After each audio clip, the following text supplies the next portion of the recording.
Bonjour à tous, je vous souhaite la bienvenue au nom de Madame la directrice de l'École des Chartes qui n'a pas pu être là parmi nous et qui vous souhaite une excellente conférence ce soir. Une conférence qui s'inscrit dans le cadre du bicentenaire de l'École des Chartes que nous fêtons cette année en 2021. À la suite de la dernière conférence qui a eu lieu au mois de juin, consacrée au roman national par Christian Amalvi, nous sommes heureux d'accueillir aujourd'hui Christian Autin pour une conférence sur les lieux de l'école, qui sont effectivement une façon aussi de parler de notre école. Ce n'est pas la dernière conférence de l'année, puisque nous en aurons une suivante le 25 novembre par Odile Welfelet consacrée à Edith Thomas, et nous la conclurons le 7 décembre par une conférence de Serge Kozinski consacrée à l'histoire globale et à la manière dont l'École des Chartes peut parler de cette histoire aujourd'hui relativement fouillée par les historiens du monde entier. Donc aujourd'hui, je suis très heureux de vous présenter Christian Autin, qui est un élève diplômé de cette maison, sorti en 1997 par la filière archives, qui est l'une des filières traditionnelles de cette maison. Donc il a commencé sa carrière aux archives nationales du monde du travail à Roubaix, où il est resté un lustre à peu près, 5 ans, avant de rejoindre ensuite les services centraux du ministère de la Culture, où il a d'abord été en charge des questions de recherche, avant de se voir confier la mission consacrée à l'ethnologie, une spécialité un peu chartiste, si j'ose dire, puisque d'autres avant lui et d'autres après lui s'en sont occupés également. Et par la suite, il a rejoint la direction des études de l'Institut national du patrimoine, qu'il occupe toujours aujourd'hui. Et il nous fait l'amitié de venir nous parler d'un sujet qui lui tient à cœur depuis sa scolarité de l'École des Chartes, puisqu'effectivement, sa thèse était consacrée au bâtiment de la Sorbonne, construit à la fin du XIXe siècle, dans lequel l'École des Chartes a pris une place particulière dont il va nous parler. Et ce sujet, il va nous le dire également, est un sujet qu'il habite d'une certaine manière depuis son temps d'école. Et nous sommes vraiment très heureux qu'il ait accepté de venir remettre son titre en jeu d'une certaine manière et nous parler à sa façon de ces pérégrinations immobilières qui ne sont pas seulement des choix de lieux, mais aussi des choix scientifiques, des choix de hasard, des choix voulus. Et donc je lui souhaite effectivement de pouvoir nous faire partager cette passion pour les espaces qui sont aussi ceux dans lesquels nous cherchons et nous vivons. Et je le remercie infiniment de sa présence ce soir à nouveau. Merci beaucoup Olivier pour cette introduction. Je suis très touché en fait d'intervenir ici ce soir. C'est la première fois que j'ai l'occasion, je crois, de parler dans la nouvelle grande salle de l'école. J'ai beaucoup connu et beaucoup fréquenté évidemment l'ancienne, celle qui se trouvait à la Sorbonne. Elle est une part importante de ma vie, comme elle est une part importante de la vie de beaucoup de gens passés par l'École des Chartes. En 2015, lorsque j'étais intervenu pour la première fois sur ce sujet, nous étions encore à l'époque un petit peu dans les locaux de la Sorbonne. C'était à la demande de la Société de l'École des Chartes. Et j'avais expliqué que, en dehors de la promotion juste nouvellement entrée en 2014, les 1400 chartistes vivants n'avaient connu, tous sans exception, que les locaux du 19 rue de la Sorbonne, puisque notre école s'y était installée en 1897. Et les promotions les plus anciennes remontaient aux toutes premières années après la guerre ou pendant la guerre, et donc aucun chartiste n'avait connu d'autre lieu que ce bâtiment sur lequel je reviendrai assez longuement tout à l'heure, complètement inséré dans l'architecture d'ensemble de la Sorbonne, mais jouissant en fait d'une autonomie absolument complète. Alors évidemment, aujourd'hui, en 2021, la situation est quelque peu différente. Il y a désormais quelques promotions qui n'ont connu d'autres bâtiments que celui du 65 rue de Richelieu, et le souvenir de la Sorbonne s'estompe petit à petit. Pour nous, il est encore du domaine de la mémoire, mais pour les jeunes générations qui fréquentent l'école, il est déjà du domaine de l'histoire, de quelque chose de beaucoup plus refroidi, de beaucoup plus posé, mais qu'on peut toutefois ressusciter ou faire revivre, comme ce soir, le temps peut-être d'une conférence. Alors le sujet dont je vais vous parler, effectivement, est un sujet, comme l'a dit Olivier Poncet, qui m'habite depuis d'assez nombreuses années. Je l'ai traité dans différents ouvrages que vous pouvez voir réunis ici grâce à la diligente attention de la bibliothèque de l'École des Chartes.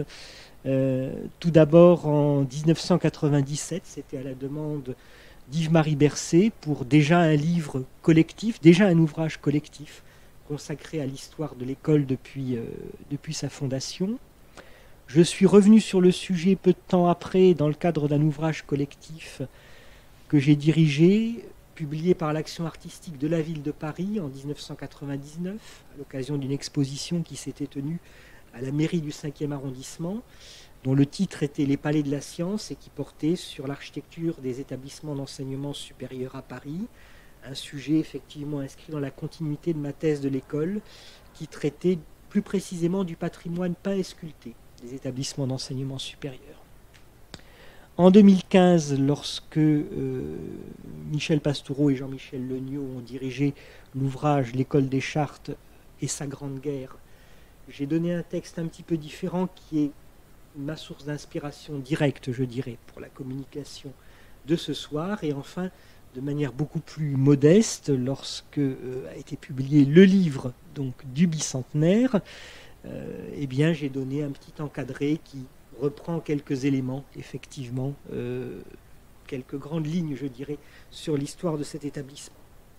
Je pense que comme beaucoup d'anciens élèves de l'école, j'ai avec les locaux de celle-ci un lien quasiment charnel. Notre école est une petite école.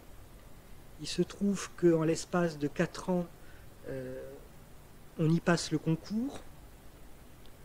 On y connaît les résultats, du moins à l'époque où tout n'était pas numérisé et dématérialisé, c'était là qu'il fallait venir voir la proclamation des résultats.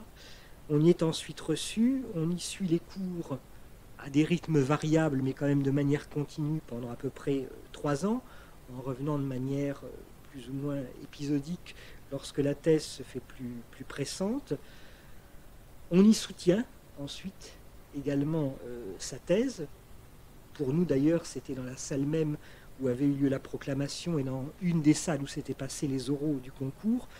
Donc tout ceci contribue, vous voyez, à en faire un lieu habité par le souvenir et avant d'être le lieu de la vie quotidienne, un lieu infiniment désirable puisque c'est littéralement un espace où l'on désire entrer, où l'on désire trouver sa place, mais où l'on n'a pas encore tout à fait cette place. Il s'agit de la conquérir de haute lutte par les épreuves du concours.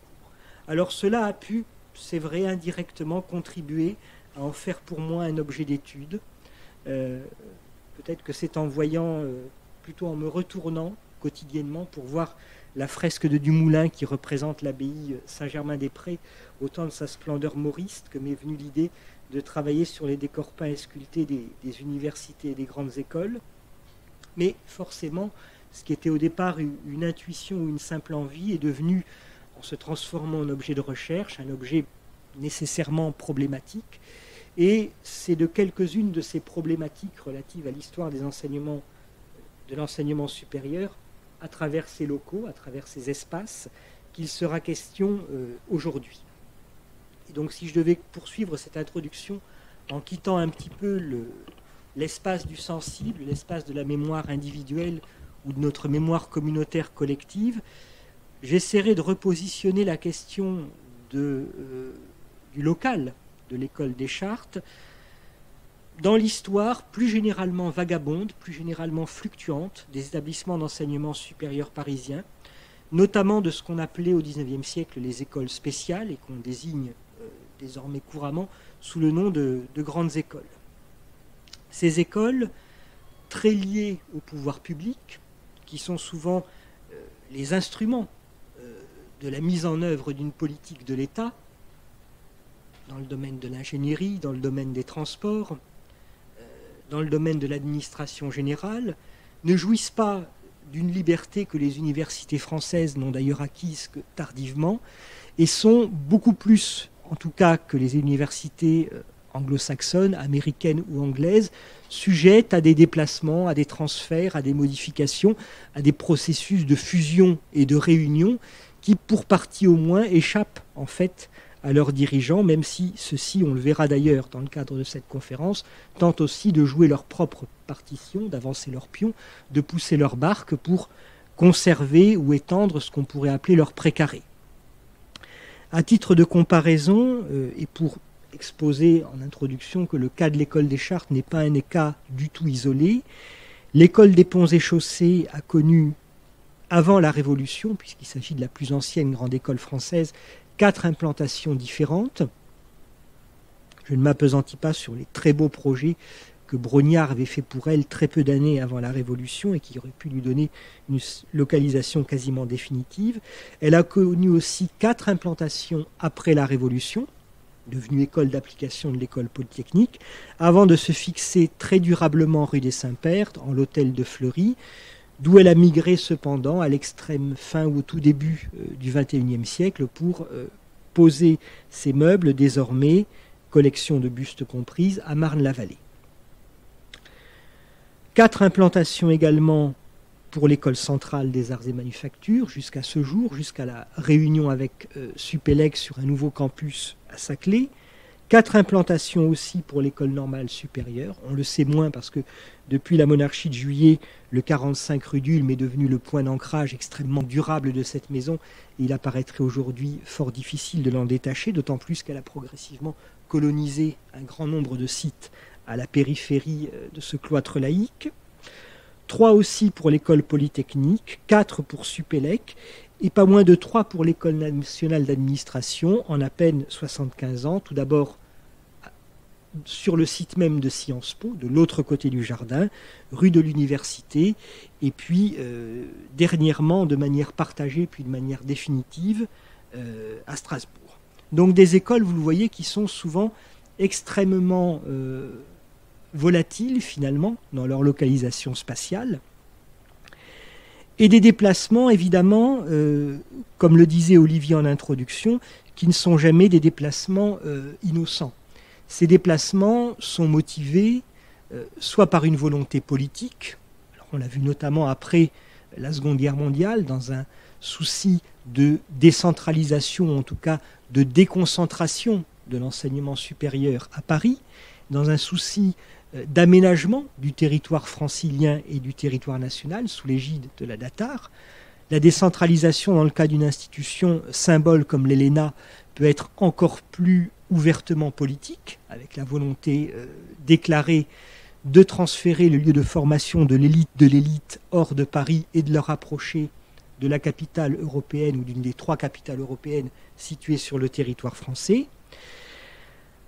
En deçà peut-être du politique, ces transferts et ces déménagements ont partie lié aussi avec l'évolution des besoins propres aux différents établissements, des besoins pédagogiques, des besoins scientifiques. De ce point de vue-là, les établissements d'enseignement supérieur qui forment des ingénieurs ou des diplômés en sciences expérimentales sont par exemple soumis à des transformations assez importantes de leurs besoins en matière de laboratoire et peuvent donc être amenés, une fois épuisées les possibilités de redéploiement sur site, à envisager d'abord la création d'annexes et puis ultérieurement le transfert pur et simple dans des lieux qui permettent justement un déploiement sur le long temps qui est impossible dans une ville comme Paris, où la plupart des bâtiments sont mitoyens les uns des autres et où toute perspective d'agrandissement se heurte à des questions foncières, de coût du foncier, de prix de l'immobilier, voire de transformation obérée par les contraintes au titre des monuments historiques, qui font que finalement il est préférable, bien vite, d'aller s'installer ailleurs pour avoir les coups des franches. Évidemment, dans le cas de l'école des Chartes, on le verra, ce ne sont pas les laboratoires qui sont notamment en cause, mais c'est bien souvent la question du développement de la bibliothèque, une bibliothèque qui, dans les dernières années à la Sorbonne, avait fini par coloniser en fait l'intégralité de l'école, transformant celle-ci d'école en bibliothèque, de bibliothèque-école en école-bibliothèque, on ne sait plus trop. Donc la question du transfert, on le voit, est une question politique, c'est une question aussi pédagogique et scientifique, c'est une question peut-être plus profondément qui touche à la construction de l'identité des établissements aussi. Et de ce point de vue-là, je pourrais faire référence à un autre travail que j'ai fait qui portait sur la question du transfert justement des grandes écoles entre Paris et leur périphérie entre les années 1950 et les années 1970, à travers 3 exemples bien distincts, celui des hautes études commerciales, celui de Centrale, celui de Polytechnique. 3 transferts qui se suivent en l'espace d'une grosse quinzaine d'années, 3 transferts à chaque fois qui font l'objet de nombreuses études préalables, qui sont portés et assumés par le politique, puisqu'à chaque fois c'est un président de la République, Charles de Gaulle, Georges Pompidou, ou finalement Valéry Giscard d'Estaing qui inaugurera le nouveau site, mais 3 transferts, on le voit aussi, qui sont vécus et appropriés de manière extrêmement différente par les institutions et par les communautés humaines qui gravitent autour d'elles. Dans le cas de l'école des hautes études commerciales, qui était peut-être moins attachée que les autres à ces locaux de la plaine Monceau, le transfert à Jouy-en-Josas, au tout début des années 1960, est vu comme une opération qui accompagne le changement de l'école, qui en devient même la vitrine, en quelque sorte. C'est parce qu'elle est une école qui forme des cadres à l'anglo-saxonne qu'HEC se doit d'avoir son campus à l'américaine, arboré, à quelques kilomètres de Paris, très accessible, mais en même temps très isolé. Parce qu'elle est une grande école d'ingénieurs qui forme aussi des architectes, quelques années plus tard, Centrale, dans un souci de monstration, en quelque sorte, de l'excellence de l'école, place la mutation de celle-ci et son déplacement de la rue Comté dans le 3e arrondissement à Châtenay-Malabry dans les Hauts-de-Seine sous le signe de l'architecture centralienne, avec un concours qui est restreint en fait à 4 architectes des bâtiments civils qui sont tous centraliens et qui, après avoir élaboré leur propre projet, vont travailler ensemble à l'élaboration de l'architecture de la nouvelle école. Dans le cas de Polytechnique, en revanche, il n'y aura pas cette histoire, disons, heureuse entre la mutation de l'école, ou du moins sa permanence et son déménagement, mais bien plutôt une sorte de déchirement identitaire entre l'administration de l'école, étroitement soumise aux politiques et délibérément engagée dans le projet de transfert à Palaiseau, et une communauté polytechnicienne groupée autour de l'AX qui va résister, avec un esprit parfois très jusqu'au-boutiste, en fait, au transfert à Palaiseau, préconisant même la destruction totale de tout ce qui pouvait rester des bâtiments anciens de la rue Descartes pour les remplacer par des immeubles de grande hauteur, afin de demeurer sur la montagne Sainte-Geneviève et de ne pas subir de déclassement, par exemple, par rapport à l'école normale supérieure qui, elle, préservait ses locaux dans Paris. Donc vous le voyez, des histoires qui, au-delà de l'architecture et au-delà de ce petit jeu de chaises musicales qu'on va voir ici à l'œuvre, engage en fait de manière assez profonde pour les membres des institutions ce qu'est être polytechnicien, être HEC, être chartiste aussi, finalement, puisque c'est le thème de notre conférence de ce soir, que je vais débuter. Alors mon propos sera essentiellement chronologique. Voilà, nous allons partir du XIXe siècle et de la rive droite pour revenir sur la rive droite au XXIe siècle en passant par la rive gauche, en nous fixant assez longuement évidemment aux 19 rue de la Sorbonne, mais en envisageant aussi toute une série de possibles non advenus pour l'école. Et donc, je commencerai, alors non pas par la diapositive que vous avez sous les yeux, mais je commencerai en évoquant en quelque sorte la préhistoire de l'école, entre 1821 et 1846, je commencerai par évoquer justement la bibliothèque, à l'époque la bibliothèque royale, et également les archives, puisque c'est sur 2 sites, finalement, que débute l'histoire de l'école des Chartes. Créée en 1821 par ordonnance royale, c'est ce qui nous réunit pour tout ce cycle de conférences, pour toute cette année, les textes régissant le fonctionnement de l'école prévoient au départ que les cours seront professés alternativement à la bibliothèque royale et aux archives du royaume, afin que les étudiants de cette école puissent d'emblée se pencher sur les textes, sur les manuscrits ou sur les chartes qui forment l'objet principal de leurs études. On est à une période évidemment où les techniques modernes de reproduction n'existent pas encore ou sont balbutiantes, pour ne pas parler évidemment du numérique, et donc il est de la plus haute importance que les étudiants puissent se pencher sur les documents originaux pour apprendre ce qui sera la base de leur enseignement et peut-être leur futur métier. On le sait, cette organisation initiale ne dure que peu, l'école est mise en sommeil en 1823, mais elle est réactivée dès 1829, avec Champollion-Figeac comme directeur, et dans un premier temps, il est prévu de maintenir cette bipolarité avec une alternance qui devient désormais annuelle, la première année de cours devant être délivrée aux archives et les 2 suivantes à la bibliothèque. En 1830, toutefois, c'est un seul local qui est attribué durablement à l'école, situé donc rue de Richelieu, à la Bibliothèque royale, dans les combles de celle-ci, des combles détruits sous le Second Empire au moment des grands travaux d'aménagement lancés par la Brouste. L'école des Chartes n'est pas la seule à coloniser les marges de la Bibliothèque royale, c'est également le cas de l'école des langues orientales vivantes, pour des raisons qui sont d'ailleurs en fait assez proches de l'école des Chartes. Il n'est pas question ici de latin ou de paléographie, mais il est bien question de persan, de sanskrit, de chinois, de turc ou d'arabe, et l'école des langues orientales vivantes, quant à elle, va se nicher dans la proximité du département des manuscrits, et plus particulièrement au plus près des manuscrits orientaux. En fait, ce qui est posé à travers cette question du local de la toute première école des Chartes, cet apprentissage en direct, cet apprentissage in situ, au plus près du document, c'est une problématique qu'on retrouve dans la création ou dans la vie d'autres établissements d'enseignement supérieur à Paris au XIXe siècle. C'est par exemple une problématique qui est centrale au moment de la création de l'école du Louvre en 1882. L'école du Louvre est explicitement conçue, on le sait déjà, mais on le saura encore mieux, je pense, quand on pourra tenir entre nos mains le bel ouvrage que Philippe Duret lui a consacré ces dernières années et qui est en train d'être publié.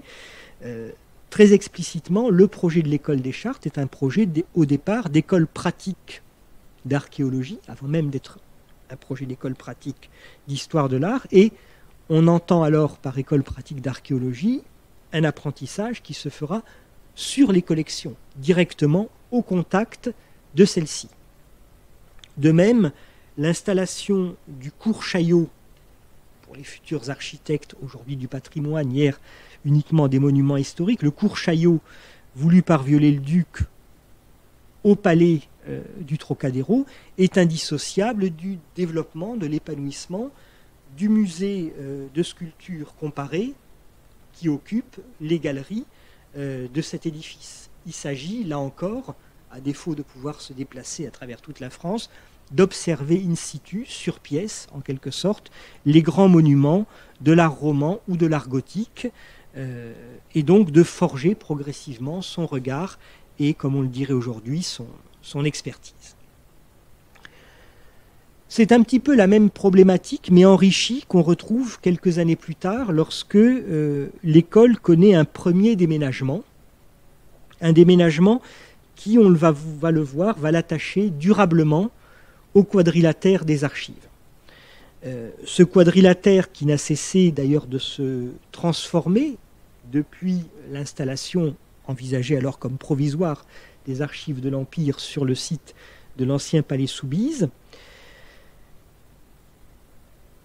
Pour l'école des Chartes, l'installation intervient en 1846 à la faveur d'une transformation profonde de l'école, dotée désormais d'une direction autonome, d'un régime d'examen plus strict et surtout de l'instauration du régime de la thèse, sur lequel est toujours largement fondée aujourd'hui la scolarité des élèves de l'école des Chartes.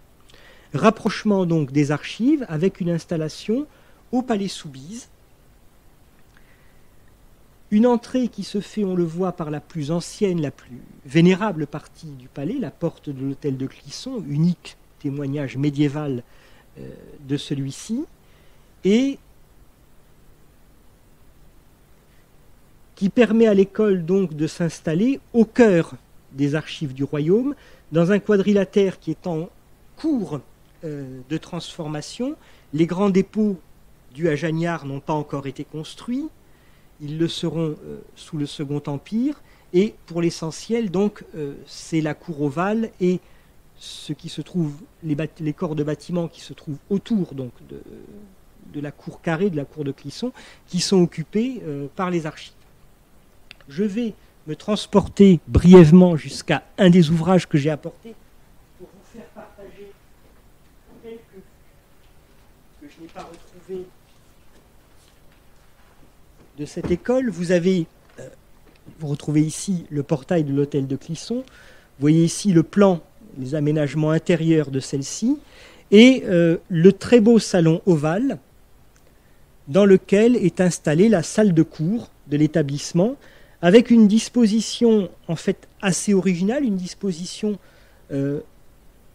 occupée par une sorte de baignoire centrale, au centre de laquelle se trouve une longue table, autour de laquelle peuvent prendre place les élèves, tandis que vous le voyez, une sorte de rambarde qui court tout le tour de cette baignoire peut être occupée par des auditeurs libres qui viennent suivre les cours de plus loin.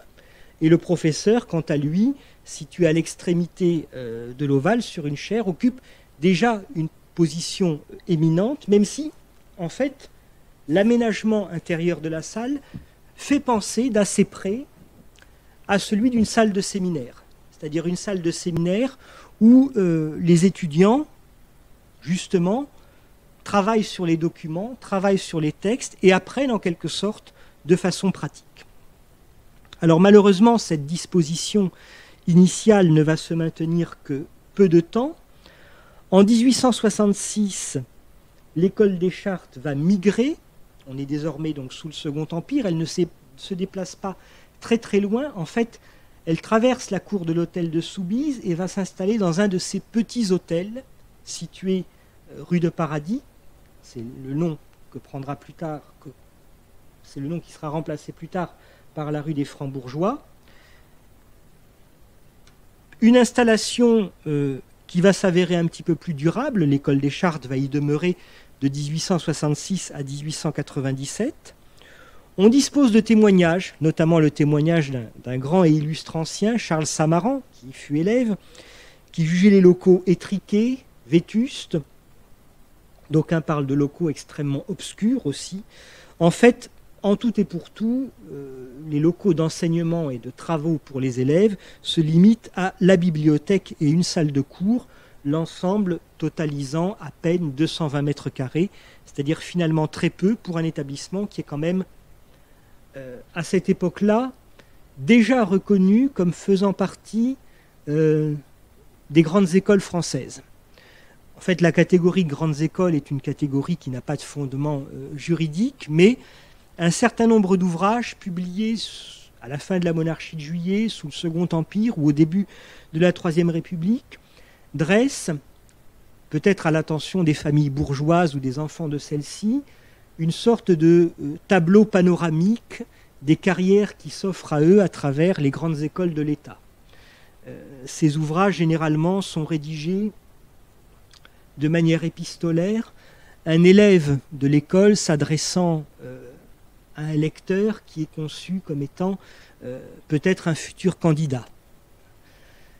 Parmi ces écoles, on va retrouver systématiquement l'école normale supérieure, l'école polytechnique, les écoles des mines ou des ponts et chaussées, très souvent aussi l'école centrale, mais tous ces volumes parlent également de l'école des Chartes, avec évidemment une implantation matérielle qui est décrite comme n'étant pas exactement à la mesure du prestige de cette école, qui jouit d'ailleurs déjà d'un renom international important.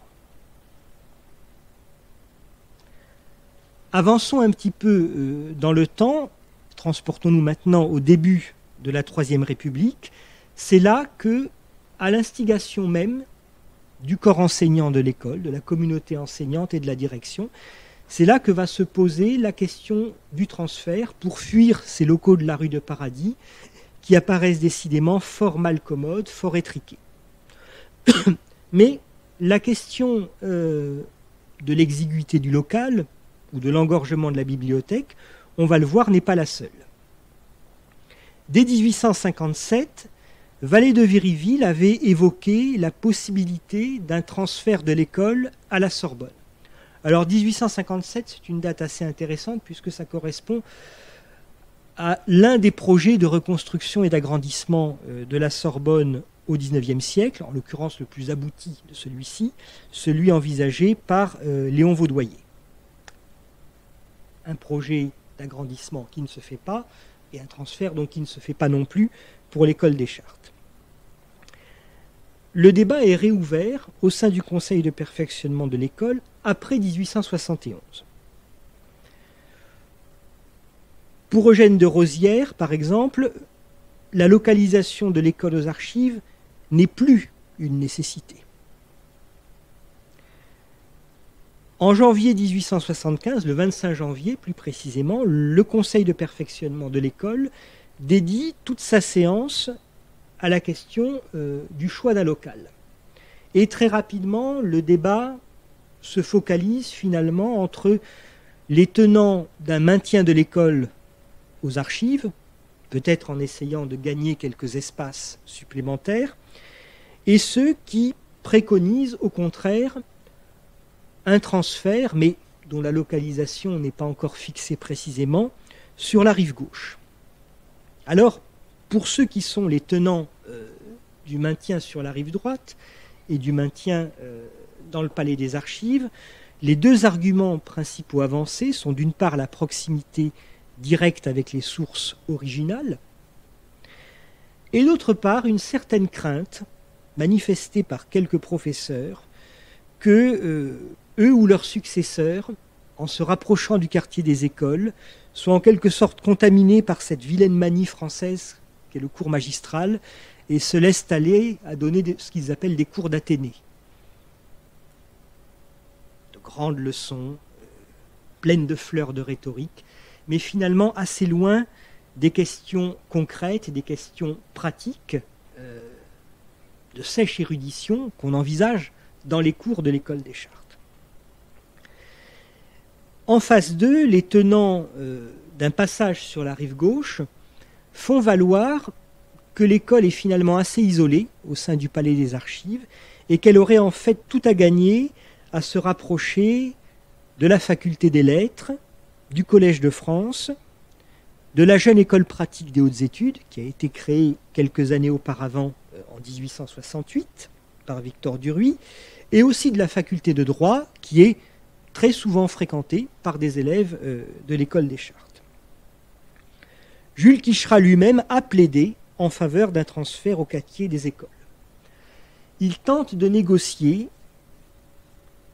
sans grand succès malheureusement, l'installation de l'école dans le très beau palais abbatial de Saint-Germain-des-Prés. Vous avez ici une vue provenant d'une collection de la Société historique du 6e arrondissement, et ici une gravure ancienne, un palais de briques et de pierre qui date de la fin du XVIe siècle, qui a été construit en 1586 à l'instigation de Charles Ier de Bourbon, et qui est en fait, avec l'église abbatiale, quasiment le dernier témoignage debout de cet ensemble abbatial implanté en plein cœur de Paris. Jules Quicherat essaye de négocier directement avec un certain Morisseau, qui est le propriétaire du palais.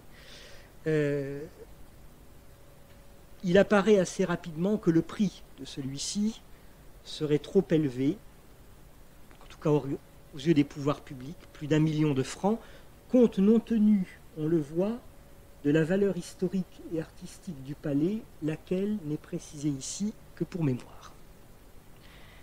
Excite donc le projet, on peut toujours rêver, imaginez que depuis maintenant 130 ou 140 ans, l'école des Chartes est installée à l'aise dans le palais abbatial de Saint-Germain-des-Prés, mais excite donc ce projet d'implantation à proximité du cœur même des études mauristes, au plus près en quelque sorte de l'esprit de Dom Mabillon, il faut se tourner vers des solutions plus pratiques, des solutions plus réalistes.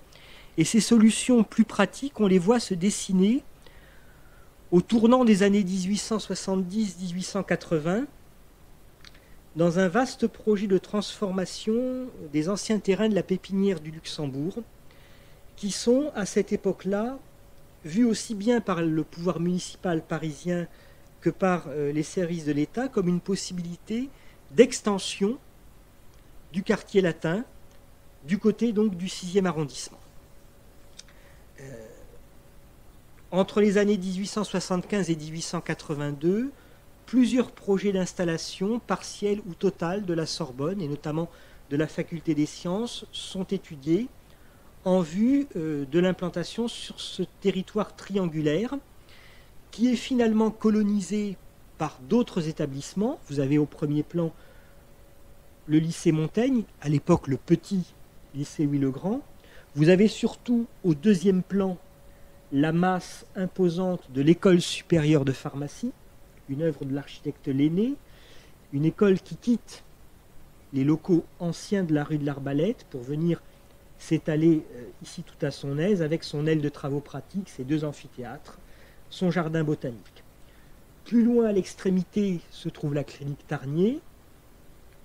Le pâté de maison intermédiaire sera notamment occupé ultérieurement par l'école, par l'Institut d'art et d'archéologie, et une parcelle est disponible à l'extrémité gauche de la photo, on le voit ici, comprise entre une cour du lycée Louis-le-Grand, et une des ailes latérales de l'école supérieure de pharmacie. C'est pour une implantation sur ce site que l'architecte Thomas, donc l'architecte des Archives nationales, élabore entre 1882 et 1884 4 projets qui sont tous examinés par le Conseil général des bâtiments civils et tous refusés car trop onéreux, à l'exception du dernier qui est chiffré à 826 000 francs et qui est donc approuvé en 1884.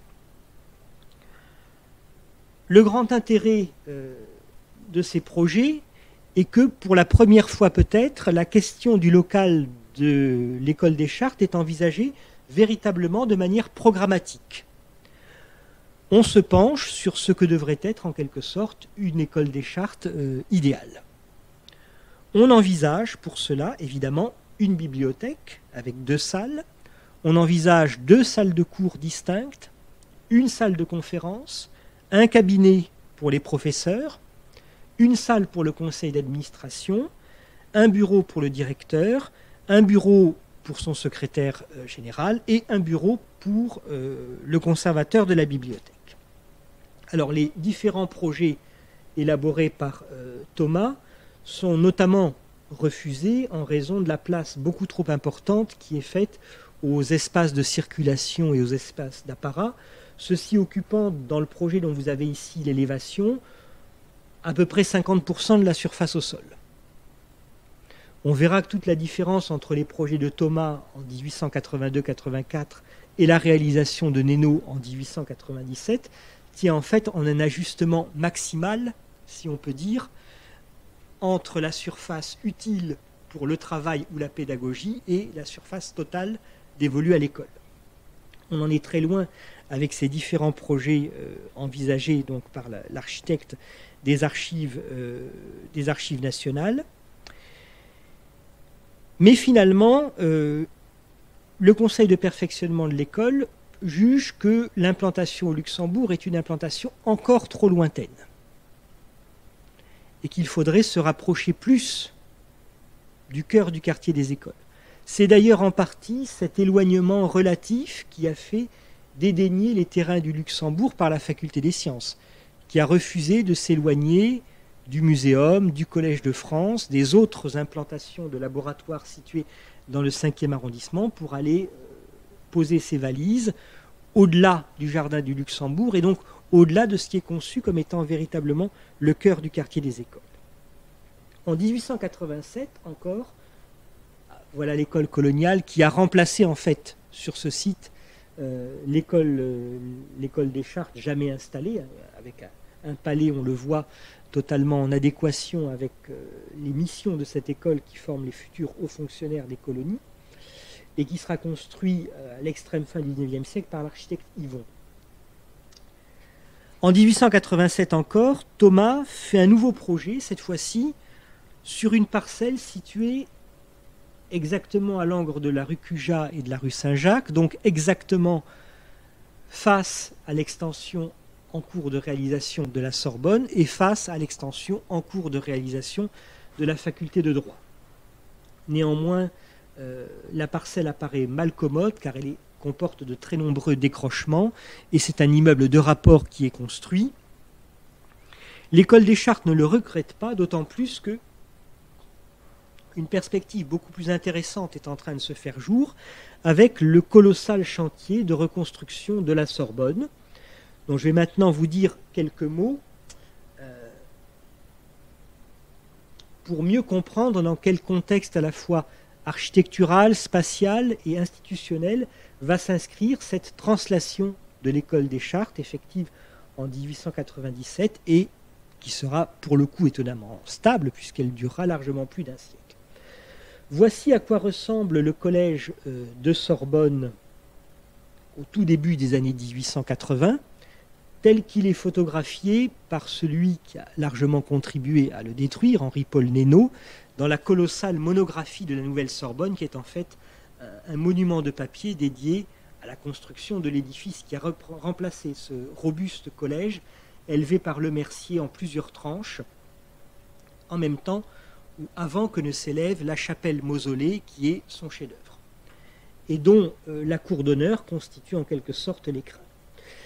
Depuis les années 1821, la Sorbonne accueille la bibliothèque de l'université, elle accueille la faculté des lettres, la faculté des sciences, l'administration rectorale et évidemment la faculté de théologie catholique qui maintient un lien par-delà la solution de continuité de la Révolution avec ce que fut le collège de Sorbonne, principal centre de la faculté de théologie de l'ancienne université de Paris avant la Révolution. De nombreux projets de transformation ou d'agrandissement ont vu le jour tout au long du XIXe siècle. Un projet d'Antoine Laurent Vaudoyer sous la Restauration qui est abandonné, un projet d'Alphonse de Gisors sous la monarchie de Juillet qui est abandonné, un projet de Léon Vaudoyer sous le Second Empire qui est également abandonné, et pour finir, on l'a vu, plusieurs projets de transfert au début de la Troisième République qui sont également abandonnés avant qu'en 1882, grâce à une convention passée entre l'État et la ville de Paris, soit mis enfin sur la table le concours et le financement qui va avec. Concours qui est remporté par un jeune grand prix du nom d'Henri-Paul Nénaud, qui n'a rien construit à ce moment-là, si ce n'est qu'il a remporté le prix pour le monument commémoratif à Victor Emmanuel à Rome, mais il s'est vu écarter de la réalisation une clause du concours ayant précisé que l'architecte devait être de nationalité italienne. C'est donc Henri-Paul Nénaud qui va prendre à bras-le-corps le projet de la transformation de la Sorbonne, qui quadruple de superficie pratiquement, l'ambition programmatique étant de reloger à l'intérieur de ce quadrilatère de 2 hectares et quelques poussières la totalité des services rectoraux, l'amphithéâtre, le grand amphithéâtre redéployé, la faculté des lettres avec tous les besoins pédagogiques nouveaux qui sont les siens, l'école pratique des hautes études, qui depuis 1868 s'est glissée dans la Sorbonne, la bibliothèque de l'université, la faculté des sciences avec ses très nombreux services, laboratoires et salles de collection qui commencent à se déployer. Henri-Paul Nénaud choisit, contrairement à ce qu'avaient préconisé d'autres architectes participant au concours, notamment Lheureux, l'architecte de la faculté de droit, de raser la totalité de l'ancien collège de Le Mercier et de ne conserver évidemment que la façade, qui d'ailleurs sera protégée dès 1887 au titre des monuments historiques. Voici donc la nouvelle Sorbonne d'Henri-Paul Nénaud, dont la partie située à gauche sur la diapositive est occupée essentiellement par le palais rectoral, la partie située à droite et aussi la partie sommitale occupée en grande partie par la faculté des sciences, et la partie centrale occupée par la faculté des lettres, et aurait dû être occupée également par la faculté de théologie catholique, mais celle-ci est supprimée en 1885. Elle est en quelque sorte remplacée immédiatement par une 5e section de l'école pratique des hautes études, où désormais la question religieuse est envisagée non plus du point de vue de la théologie, mais du point de vue de l'étude scientifique. Et c'est en fait l'espace initialement dévolu à la faculté de théologie catholique, un espace donc proche de la chapelle, comme c'était d'ailleurs le cas dans la répartition des locaux au sein de l'ancienne Sorbonne. C'est cet espace qui va être finalement attribué à l'école des Chartes pour son implantation.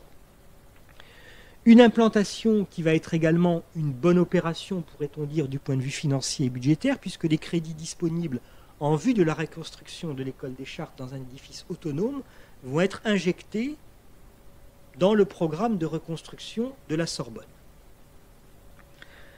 Le directeur de l'école des Chartes, Paul Meyer, s'assurant auprès des autorités rectorales et auprès de l'architecte Henri-Paul Nénaud que l'implantation de l'école se fera, en lui assurant une autonomie de fonctionnement totale, ce qui signifie une entrée qui lui est propre, ce qui signifie aussi en fait une absence de communication et des parois étanches entre les locaux dévolus à l'école des Chartes, qui se trouvent immédiatement à gauche de la porte de gauche de l'entrée principale de la chapelle. Et vous le voyez, aucune communication ici entre l'école des Chartes et le porche qui donne accès en fait à la cour d'honneur. L'école des Chartes à la Sorbonne, voici la réalisation d'Henri-Paul Nénaud, va donc bénéficier de son entrée propre. Elle va bénéficier de ses salles de cours propres, évidemment. Elle bénéficiera aussi d'un programme décoratif spécialement conçu à son attention, puisque peu ou prou, les différents espaces pédagogiques ou de représentation de la Sorbonne reçoivent des décors qui sont en adéquation avec leur destination. Scènes historiques ou allégoriques pour la faculté des lettres, scènes à vocation scientifique, mais d'une qualité scientifique souvent bien médiocre, ou plus volontiers allégorique ou historique pour la faculté des sciences, et évidemment pour l'école des Chartes, une vocation historique qui s'affirme avec la peinture de Dumoulin, qui était un peintre principalement spécialisé dans les panoramas, une peinture qui est une huile sur toile marouflée qui va orner donc le fond de la grande salle de cours de l'école. Pour le reste, si on parcourt un petit peu les différents espaces de l'école, on va voir que le programme élaboré par Thomas, inspiré par Quicherat, et finalement mis en œuvre par Nénaud en collaboration avec Paul Meyer, eh bien, ce programme est en fait quasiment respecté. On trouve effectivement un bureau pour le directeur, mais ce bureau est compacté avec la salle du conseil d'administration. Vous avez ici deux vues. On trouve effectivement une grande salle. Cette grande salle servira pour les cours, mais elle servira également pour les soutenances de thèse, pour les réceptions officielles. On trouve de nombreux espaces dévolus à la bibliothèque, dont un plus particulièrement dénommé dans le vocabulaire usuel de l'école comme étant le fer à cheval, qui peut également servir pour des travaux pratiques. En voici plusieurs vues prises dans les années 2000 ou 2010, c'est-à-dire à l'époque où la bibliothèque avait très largement colonisé toutes les surfaces de l'école et où se profilait déjà le déménagement. Une grande salle de lecture également pour la bibliothèque, avec un souci porté par Henri-Paul Nénaud que pour tous ces espaces, il y ait une double source d'éclairage, à la fois sur la rue de la Sorbonne, où la lumière est en fait assez chiche, mais aussi sur la cour, où du fait de la largeur de celle-ci, elle se déploie plus largement. Pour le reste, on le sait, les espaces de circulation et de représentation sont réduits en fait quasiment au minimum, puisque le vestibule sert également de cage d'escalier, dessert en fait directement par un étroit couloir le bureau du directeur et le bureau du secrétaire général. Et donc c'est toute la partie de mise en majesté, si on peut dire, prévue dans le projet de Thomas, qui a été sacrifié dans la réalisation de Néno, moyennant quoi l'école se trouve fort bien équipée au début du XXe siècle pour remplir sa mission. Évidemment, en résolvant la question du transfert au profit d'un passage sur la rive gauche et vers l'université, c'est, on le voit, un rapprochement beaucoup plus profond que l'école des Chartes opère avec le monde de l'université. À partir de 1846, avec le régime de la thèse, le développement de la recherche scientifique au sein de l'école grâce à un corps professoral désormais étoffé, l'école des Chartes s'est progressivement rapprochée du modèle académique. Elle s'en est d'autant plus rapprochée qu'à partir de la Troisième République, la faculté des lettres, mise à l'école de l'érudition allemande, d'une certaine manière se rapproche aussi de l'école des Chartes, en développant la pratique du séminaire, en multipliant les bibliothèques, en particulier à la faveur de l'installation dans la Sorbonne. Donc, ce rapprochement de la Sorbonne, ce rapprochement de la faculté des lettres, est un rapprochement du monde académique, mais aussi un rapprochement, on le voit, qui est en phase avec l'esprit de l'histoire positiviste de la fin du XIXe siècle. Pourtant, l'école des Chartes sera, quelques années plus tard, presque poussée vers la sortie, précisément par cette faculté des lettres dont elle a souhaité se rapprocher à l'occasion de son installation dans les bâtiments de la Sorbonne transformés par Henri-Paul Néno. Il ne faut attendre finalement que 25 ans pour que, au début des années 1920, la question d'un possible retour de l'école des Chartes sur la rive droite soit posée, non pas par l'école elle-même, mais cette fois-ci directement par le Conseil supérieur de l'Université de Paris. Rappelons qu'à partir de 1896, l'Université de Paris est refondée avec ses 5 facultés rassemblées auprès d'elle, et que c'est le Conseil de l'Université qui devient désormais son principal instrument de gouvernement ou de gouvernance. En l'occurrence, en 1924, le Conseil supérieur de l'Université déplore la médiocrité des implantations faites à différents nouveaux instituts de la faculté des lettres, en particulier l'Institut de phonétique. Et donc posé, au sein du Conseil, la question du transfert de l'école des Chartes aux archives nationales.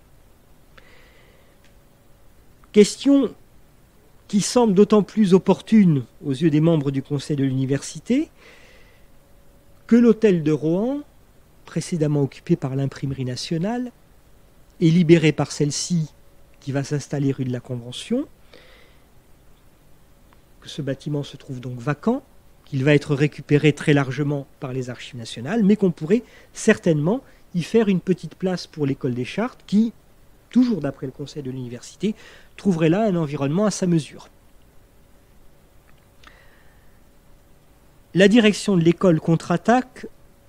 En 1926, Maurice Proux rédige un important mémoire montrant qu'il n'est d'aucune utilité pour l'école des Chartes de revenir sur le site des archives nationales.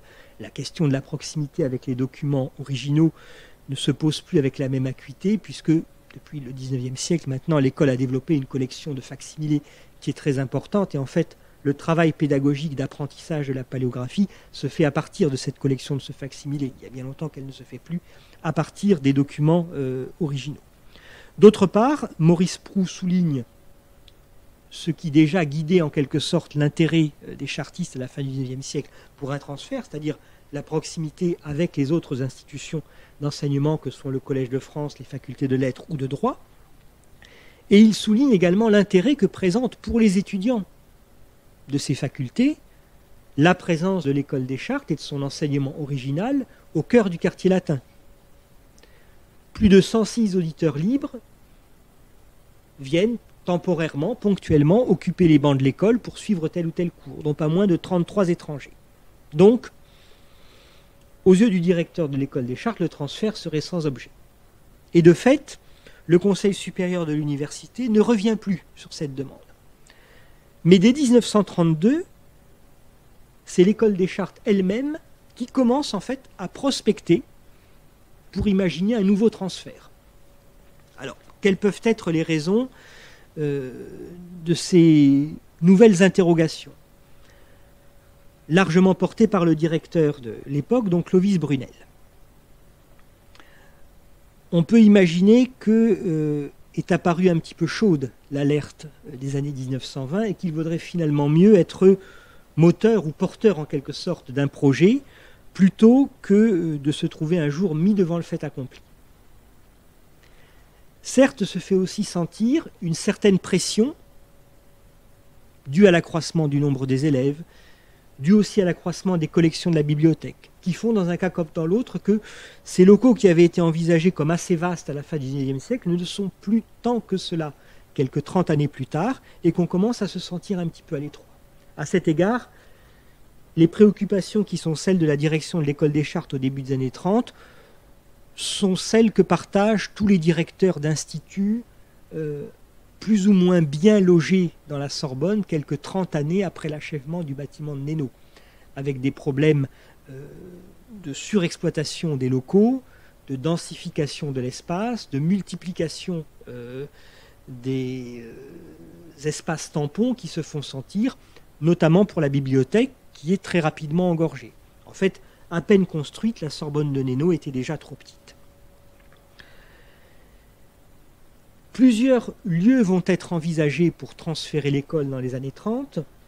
Un immeuble situé, ce n'est pas celui-ci, mais c'est celui qui l'a précédé, au carrefour de la rue de Vaugirard et de la rue Bonaparte. Un hôtel particulier situé rue du Regard à proximité immédiate de la rue de Vaugirard. On voit dans un cas comme dans l'autre qu'il n'est pas question de rester quand même trop éloigné de la Sorbonne, et la rue de Vaugirard, en fait, y conduit directement. Mais finalement, c'est quand même autour d'un projet d'implantation au croisement de la rue d'Enfer-Rochereau, aujourd'hui rue Henri Barbus, et de la rue de l'Abbé de l'Épée, que se fixe l'attention pendant plusieurs années.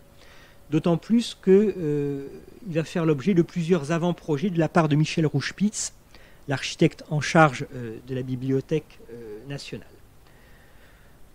Projet qui est renforcé dans l'esprit de la direction de l'école des Chartes par le fait que l'école normale supérieure de jeunes filles, qui est implantée à l'époque à Sèvres, pourrait être transférée à Paris et venir prendre la place de l'Institut national des jeunes sourds, qui est implanté entre la rue de l'Abbé de l'Épée, la rue d'Enfer-Rochereau et la rue Saint-Jacques. C'est donc pour ce projet d'implantation que Michel Rouchepitz livre le plan masse que nous avons sous les yeux d'un bâtiment totalement autonome, l'école des Chartes se trouvant dotée d'un jardin adossé à la bibliothèque et peut-être d'un élégant portique aussi, sous les frondaisons duquel il aurait été agréable de lire, de réviser ses examens ou de se préparer à sa soutenance de thèse. La guerre interrompt ces possibilités de transfert et d'après les archives que j'ai pu consulter, il faut attendre en fait quelques années avant que de nouveaux projets ne se fassent jour, cette fois-ci de manière très explicite en raison de la pression que connaît la bibliothèque, de la pression très forte que connaît la bibliothèque qui commence littéralement à exploser dans les locaux du 19 rue de la Sorbonne. Le directeur Michel François tente, on peut toujours tenter, en 1970, d'obtenir quelques salles en Sorbonne. Sur le papier, l'occasion paraît jouable parce que, à la faveur de la construction du centre de Jussieu dans les années 1960, la faculté des sciences a progressivement quitté les locaux qu'elle occupait dans la Sorbonne, la faculté des lettres s'y redéploie, et à partir de 1970, il n'y a plus une faculté des lettres, mais 4 universités différentes à dominante littéraire qui se partagent en quelque sorte l'héritage de Nénaud. Et l'on pourrait espérer pour l'école des Chartes quelques locaux du côté de ces salles dédiées à l'enseignement de l'histoire qui se trouvent en fait de l'autre côté du mur. Bon. Évidemment, Michel François est conduit dans sa demande. Quelques années plus tard, c'est Jacques Monfrein, au milieu des années 70, qui fait une tentative qui aurait pu être heureuse, là aussi, du côté du Collège des Bernardins. Le Collège des Bernardins que l'on connaît aujourd'hui dans sa splendeur restaurée de centre culturel catholique, mais qui se présente à l'époque un petit peu sous la triste physionomie de cette gravure datant de 1905, rapetassée, transformée, aménagée, sauvée de la destruction parce que c'est une caserne des pompiers, en fait. Et il y aurait là, pense Jacques Monfrein, peut-être une possibilité d'installation pour l'école, en restant dans le quartier latin, en restant à proximité de la Sorbonne, en restant à proximité des autres universités. Jacques Monfrein a un échange assez intéressant avec Alain Erland-Brandebourg, conservateur au musée de Cluny à l'époque, au sujet de cette question du réfectoire des Bernardins. Et Erland-Brandebourg dissuade fortement Monfrein de persévérer dans cette voie pour plusieurs raisons. D'une part, il y a un projet d'installation de musée lapidaire qui finalement ne verra pas le jour sur le site du réfectoire des Bernardins. D'autre part, le bâtiment, même s'il est très beau et peut évoquer évidemment les études médiévales de l'école des Chartes, ne présente pas une grande commodité pour sa transformation en local d'enseignement. Au mieux, l'école des Chartes n'en récupérerait sans doute qu'une partie. Et en outre, Alain Erland-Brandebourg évoque le rapport Narbonne de 1975, rapport qui préconise la création déjà d'une école du patrimoine, une école du patrimoine qui, dit-il, place plutôt dans le flou l'avenir de l'école des Chartes, qui un beau jour pourrait être englobée tout simplement par celle-ci. Autant de raisons, donc, selon Erland-Brandebourg, de ne pas persévérer. Autre projet également sans suite, des anciens locaux laissés vacants par l'école polytechnique à la suite du transfert de Palaiseau que j'évoquais en introduction. Mais là aussi, pas de possibilité finalement de s'y installer. Cela deviendra notamment le ministère de l'Enseignement supérieur et de la Recherche avec l'Institut Auguste Comte. Et donc ces locaux de la rue Descartes ne sont finalement pas possibles non plus pour l'école des Chartes. On se trouve donc dans les années 1990 et les années 2000 avec une école qui est, on le disait avant la conférence, engorgée par sa bibliothèque, une école au sein de laquelle également le nombre d'étudiants a cru de façon considérable. Au début des années 90 sont recrutées des promotions qui comptent jusqu'à 40 élèves. Et dans ces conditions, la stratégie spatiale, si on peut l'appeler ainsi, se déploie dans deux directions. D'une part, la densification du bâti existant. On le voit ici avec le sacrifice de l'ancienne petite salle de cours, d'abord aménagée pour la bibliothèque, elle est couverte de rayonnage sur trois côtés, et puis ensuite entresolée pour permettre l'aménagement de quelques bureaux, 2 ou 3, si mes souvenirs sont bons. La densification de l'espace un petit peu partout. Là, vous avez, on s'en souvient, le couloir qui mène à la direction et au bureau du secrétaire général, qui est occupé par 2 bureaux de secrétaire, sans doute au mépris total des règles en matière d'hygiène et de sécurité, qui prévoient de réserver 7 à 8 mètres carrés par agent, et une certaine autonomie, une certaine intimité quand même dans le travail. On n'y est absolument pas ici. Et puis évidemment, une autre possibilité qui est de se transporter, au moins provisoirement, vers d'autres espaces. Ces autres espaces, ce sera des espaces de stockage pour la bibliothèque à Villemoisson, et ce sera surtout ce qui va devenir en fait progressivement dans les années 90 et 2000, petit à petit finalement, le cœur vivant de l'école des Chartes, parce que c'est là que se trouvent les principales salles de cours, en l'occurrence le centre Albert Châtelet, rue Jean Calvin, aujourd'hui Institut Pierre-Gilles de Gênes, un bâtiment construit par l'architecte spécialiste des bâtiments scolaires Jacques Grange, au sein duquel l'école des Chartes, puis plus tard d'ailleurs l'école pratique des études, vont occuper un certain nombre de salles regroupées sur un étage. Parmi les difficultés que connaît l'école dans ces années-là pour la gestion de ses locaux, il n'y a pas seulement la question de la bibliothèque et de l'accroissement des collections, ou la question du nombre en valeur absolue des étudiants, il y a aussi la question de la diversification progressive des enseignements. Celle-ci est presque plus importante en quelque sorte que la question de l'augmentation relative, mais modeste néanmoins, du nombre des étudiants. À partir du début des années 1990, c'est la création d'une section moderne et contemporaine, d'abord au concours, puis dans la scolarité, avec la généralisation du principe des options à partir de la 2e année. Il y a en fait non plus principalement des cours magistraux qui sont délivrés à des élèves qui suivent peu ou prou tous le même cursus, mais en fait, à partir de la 2e année, une scolarité qui se fait quasiment à la carte et plus encore en 3e année.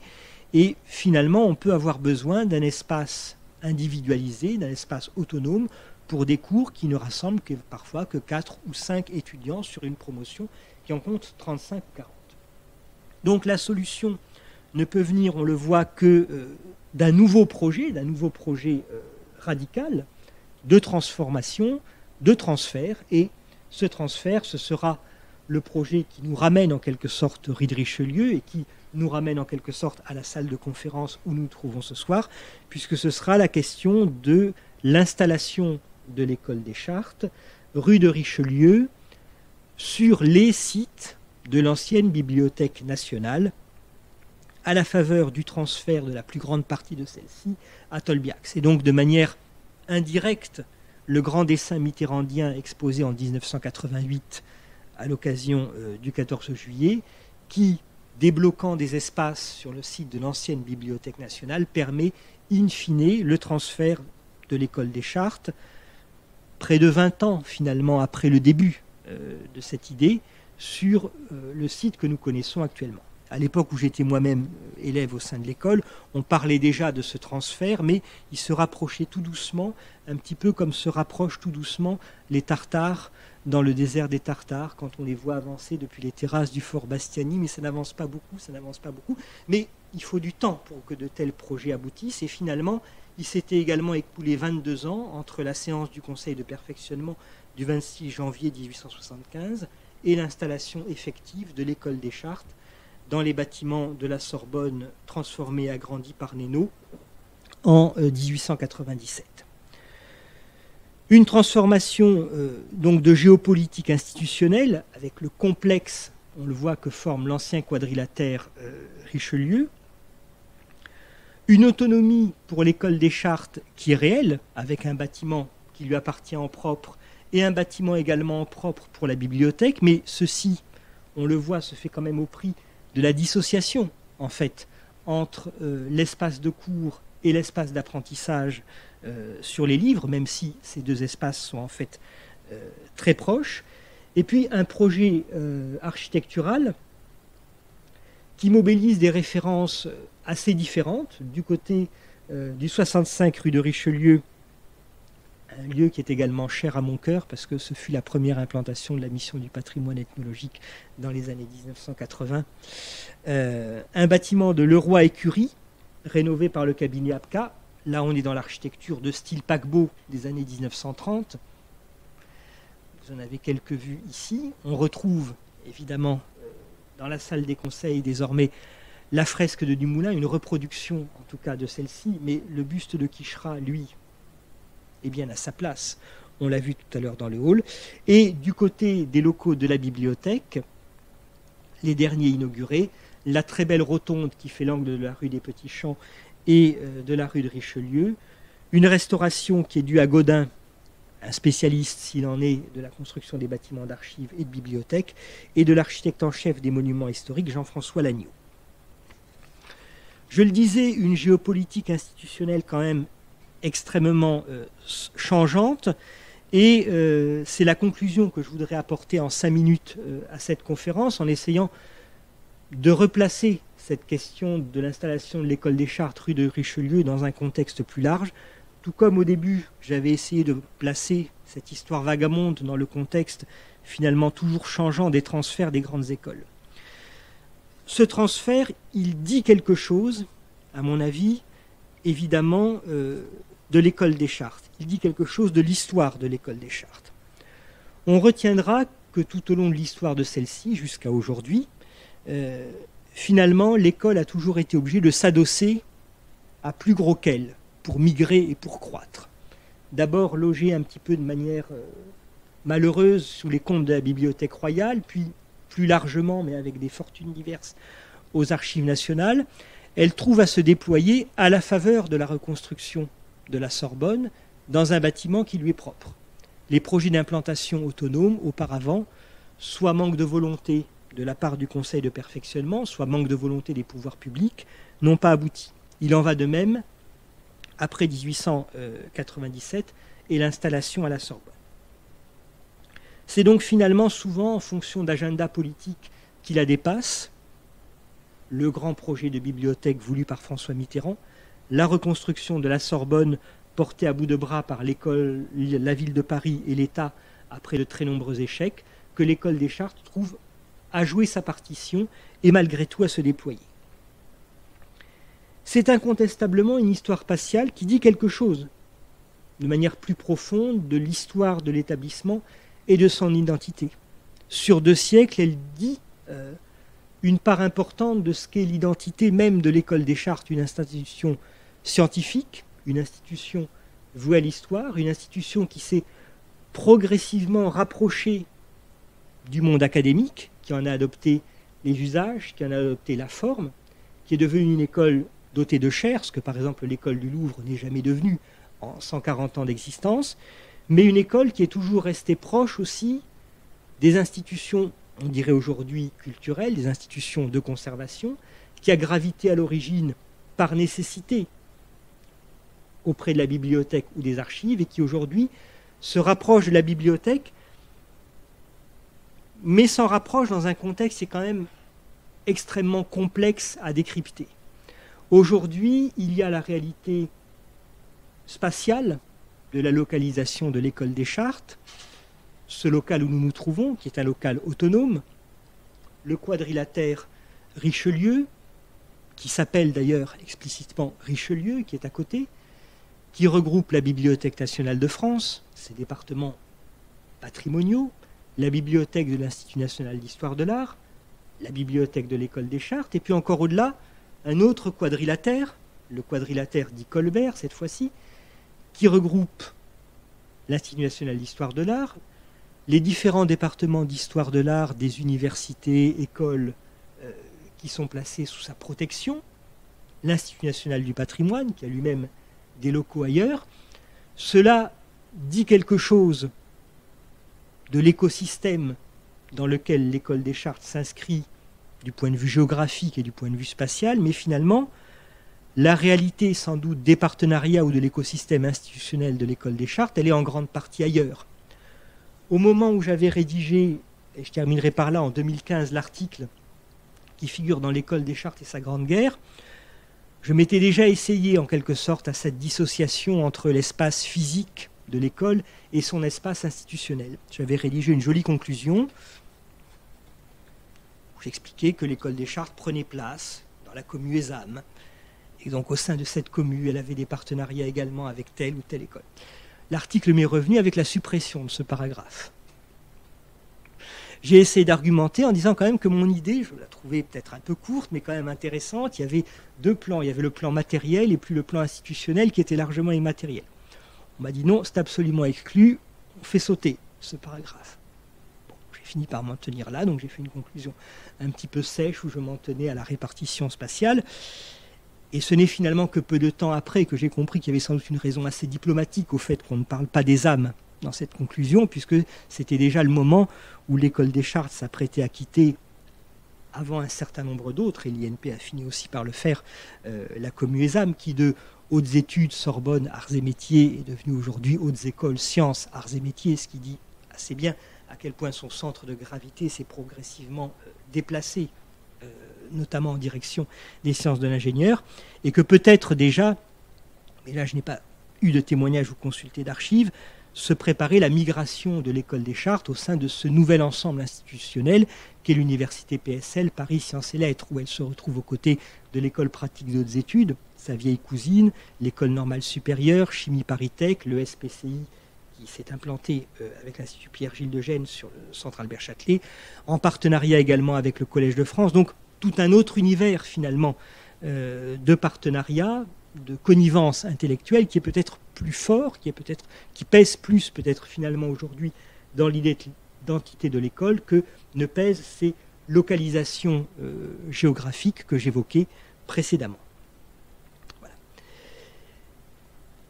C'est ici que se termine ce que j'avais à dire, mais je crois que pour savoir ce qu'il en est véritablement de ces locaux aujourd'hui, il faudrait questionner ceux qui en sont les usagers quotidiens. J'ai presque envie, je ne sais pas s'il y aura des questions, mais j'ai presque envie de poser la première. Finalement, qu'en est-il du 65 rue de Richelieu, quelques années après l'installation? Est-ce qu'il tient la comparaison avec le 19 rue de la Sorbonne? Voilà. peut-être à vous de répondre. Mais je peux bien prendre les questions aussi.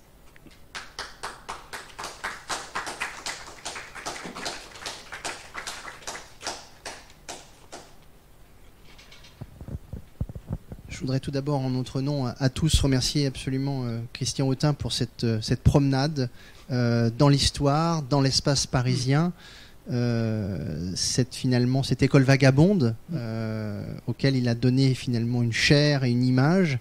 Je pourrais répondre sur le 65 rue de Richelieu, puisque j'ai, comme beaucoup d'autres personnes, vécu ce changement. Je dirais qu'à titre personnel, j'étais très malheureux durant les 2 premiers mois.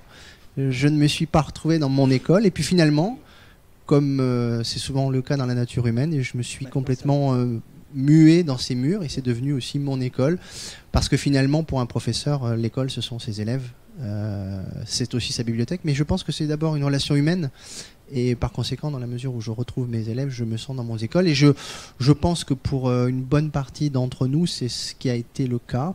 Et je pense aussi, sans les avoir tous connus, que probablement mes prédécesseurs dans cette maison, en tant que professeurs, ont vécu ces différents déménagements dans l'idée qu'ils partaient avec leur troupeau d'élèves et que d'une certaine manière, ils occupaient un nouveau lieu, qu'ils faisaient vivre, qu'ils concédaient, ils conféraient une âme. Et de ce point de vue, il me semble que l'école a laissé sa trace un peu partout. Alors, un moment, c'est une histoire, puis une mémoire, effectivement. Et vraiment, merci beaucoup pour cette promenade. Je pourrais ajouter éventuellement que, d'une certaine manière, en venant rue de Richelieu, aujourd'hui, en 2021, l'école a encore choisi de ne pas choisir. Et d'une certaine manière, j'ai trouvé intéressant les remarques que tu as faites sur le patrimoine matériel et le patrimoine immatériel de l'école, puisque nous avons effectivement une implantation rue de Richelieu. Notre implantation institutionnelle est plutôt du côté du quartier latin, où nous avons longtemps hanté les rues, et en même temps nous avons rejoint pour partie le campus Condorcet, qui n'est pas un arrachement, mais nous avons là à la fois des espaces et des alliances institutionnelles, de sorte que l'école continue de vivre un petit peu dans cette non pas cet écartèlement, mais cette multi-appartenance à des lieux qui sont des lieux d'enseignement, de recherche, de conservation, de promotion d'un patrimoine que l'école a contribué en fait à faire vivre et à faire connaître. Et de ce point de vue, effectivement, les lieux sont aussi l'histoire de l'école. Alors, j'imagine qu'il y a des questions dans la salle suscitées par cette promenade, ce panorama extrêmement long. Donc, je cède tout de suite la parole à qui veut bien la prendre.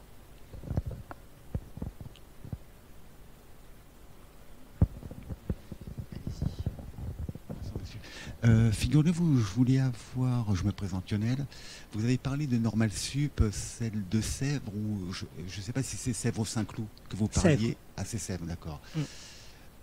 Est-ce que l'école des Chars s'apparente à un certain... comment vous expliquer ça par rapport à une culture, parce que j'ai vécu à celle de Fontenay-aux-Roses pendant 16 ans, qui était beaucoup plus apparentée en fait au niveau scientifique. Est-ce que l'école des Chartes s'apparente à celle de Saint-Cloud uniquement, quoi?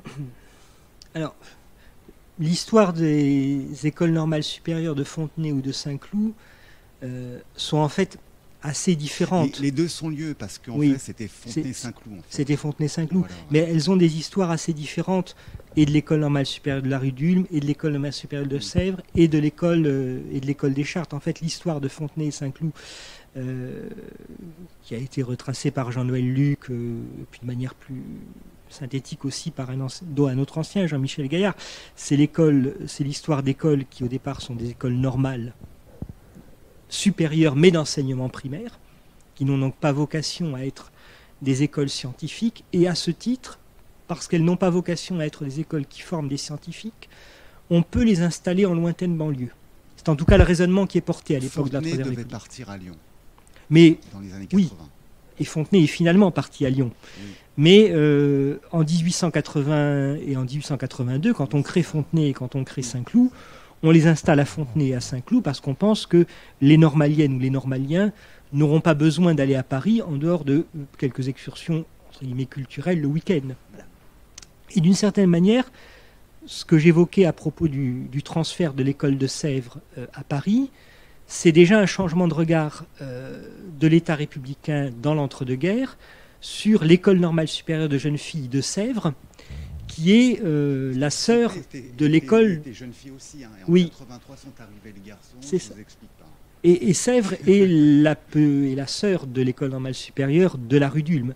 Oui. Et dans l'entre-deux-guerres, on commence à considérer que les sévriennes, mais pas les fontenaisiennes encore ou les cloutiers, pour elles, une implantation dans Paris est quelque chose qui a du sens. Parce que ça devient en quelque sorte une grande école, pas tout à fait comme les autres, parce que c'est quand même une école de jeunes filles, et à l'époque, on établit scrupuleusement la différence, mais donc c'est envisagé. Et donc en fait, ça va conduire à toute une série de projets qui vont se concrétiser plutôt après la Seconde Guerre mondiale, qui vont être l'implantation d'abord envisagée comme provisoire, mais qui va devenir pérenne, de l'École normale supérieure de jeunes filles de Sèvres, boulevard Jours-d'An. Et seule Sèvres restera comme nom pour désigner les élèves, qu'on continuera à appeler sévriennes jusqu'à la fusion, je crois, en 83-84. Donc les locaux de Jourdan, qui sont des locaux de très médiocre qualité architecturale, étaient au départ des locaux conçus comme provisoires. Ils ont été aujourd'hui en grande partie transformés, détruits ou réhabilités, mais leur finalité première était de servir d'hébergement temporaire aux sévriennes en attendant la construction dans Paris d'un site définitif pour l'école. Y a-t-il d'autres questions? Oui. Bonsoir monsieur, merci, c'était extrêmement intéressant.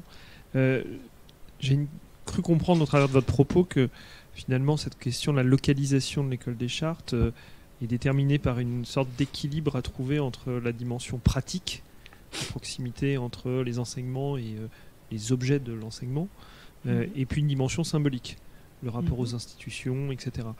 En quoi l'ère du numérique, de la digitalisation bouscule cet équilibre? Est-ce que ça change quelque chose au problème ou pas?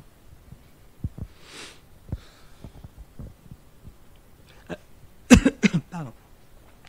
En fait, je ne suis pas certain de pouvoir vous donner une réponse extrêmement fondée ou extrêmement étayée. Je vais quand même essayer. Mais peut-être en dépassant finalement la question du numérique, en revenant un petit peu à ce que disait Olivier Poncet, en réponse à ma question un peu boutade sur comment on se sent comme professeur. Ici, il disait, moi en tant que professeur, ce qui m'importe, c'est d'être avec mes élèves. Cette idée commune finalement à tout le monde de l'éducation, mais plus souvent peut-être théorisée ou formulée dans le monde de l'enseignement supérieur, que l'université ou une école serait d'abord et avant toute chose une communauté humaine, et qu'elle pourrait d'une certaine manière peut-être s'abstraire des contraintes matérielles et de l'architecture. C'est quelque chose qu'on retrouve dans de nombreux écrits universitaires ou dans des prises de position, qui entre en balance avec le fait que malgré tout, je dirais souvent, il faut quand même être installé quelque part. Alors, s'agissant du numérique, à contrario, ce que nous venons de vivre depuis 18 mois nous a montré que oui, il était possible de s'en passer. La question maintenant, c'est en avons-nous vraiment envie?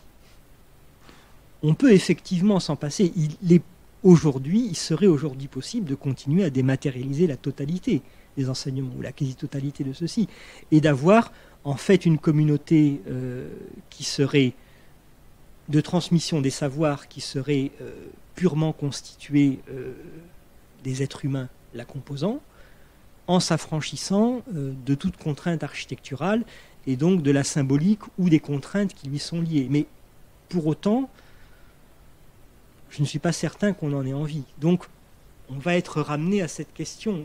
On est, de notre volonté propre, aussi ramené à la question de cette matérialité et au désir quand même d'être implanté quelque part. Parce que quand on a fait cours pendant 3 heures ou pendant 4 heures devant un mur d'écran, on voit alors aussi que cette virtualisation des échanges pédagogiques, elle a quelque chose de desséchant quand même.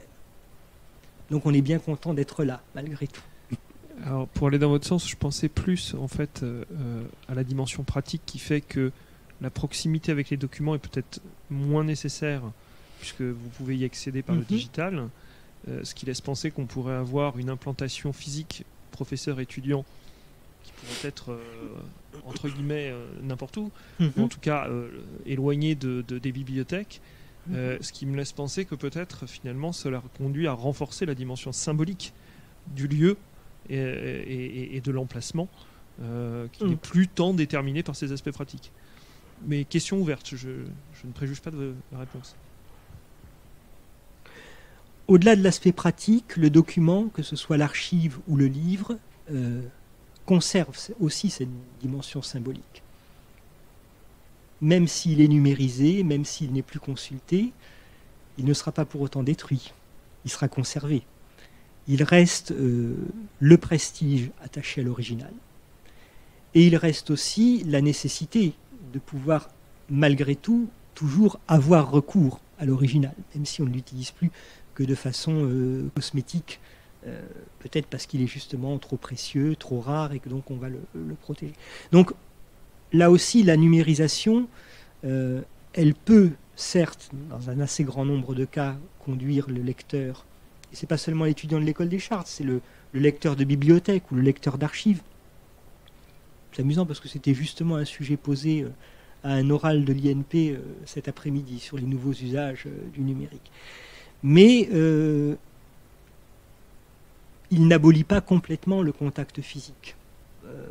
Le contact physique peut être un besoin de l'ordre du ressenti et du plaisir, et c'est important aussi, c'est même très important dans la recherche. Il peut être quand même de l'ordre de la nécessité, parce que tout n'étant pas numérisé, il y a quand même bien un moment où il faut aller en salle de lecture, même si c'est seulement pour prendre quelques photographies. Même si moi, personnellement, quand je suis en salle de lecture, je préfère y passer un bon moment, parce qu'on y voit des choses et on y découvre des choses auxquelles on ne pense pas forcément quand on prend juste quelques clichés. Donc voilà, les cartes sont rebâties, si vous voulez, mais à mon avis, la dimension strictement utilitaire n'est néanmoins pas absente, et la dimension symbolique peut y gagner un surcroît de prégnance. Je ne sais pas si j'ai répondu. Si, merci. Merci beaucoup.